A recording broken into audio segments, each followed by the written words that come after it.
Dans les collines d'Israël, un jeune berger nommé David vivait paisiblement en s'occupant des troupeaux de son père. Il n'était pas un guerrier, ni un homme imposant, mais il avait un cœur rempli de foi en Dieu.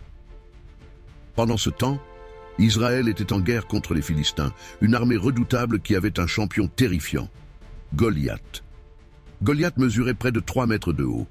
Revêtu d'une armure massive, il portait une lance gigantesque et une arrogance encore plus grande. Chaque jour, pendant 40 jours, il se tenait dans la vallée et défiait les Israélites. « Choisissez un homme pour me combattre. S'il me tue, nous serons vos serviteurs, mais si je le tue, vous serez les nôtres. » Les soldats israélites, paralysés par la peur, n'osaient relever le défi.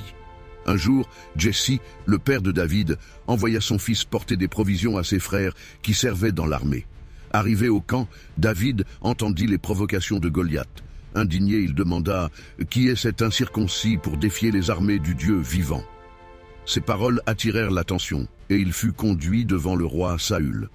David déclara à Saül « Que personne ne perde courage à cause de ce Philistin, ton serviteur ira le combattre. » Saül, surpris par sa jeunesse, répondit « Tu es un simple berger, et lui est un guerrier depuis sa jeunesse. » Mais David raconta comment il avait tué un lion et un ours pour protéger ses brebis, affirmant que Dieu qui l'avait sauvé de ses bêtes le sauverait aussi de Goliath.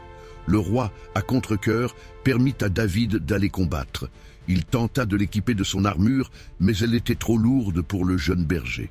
David préféra ses propres armes, une fronde et 5 pierres lisses qu'il ramassa dans un ruisseau.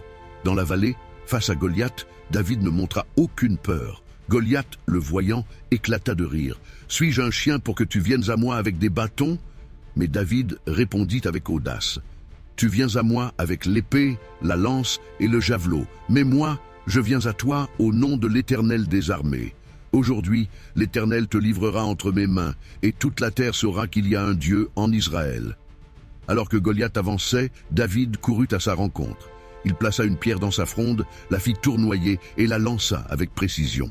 La pierre s'enfonça dans le front de Goliath, et le géant s'effondra face contre terre. David s'approcha, prit l'épée de Goliath et lui trancha la tête. La victoire de David, un simple berger, démontra que la force véritable ne vient pas des armes ou de la taille, mais de la foi en Dieu. Israël, encouragé par cet acte héroïque, chassa les Philistins.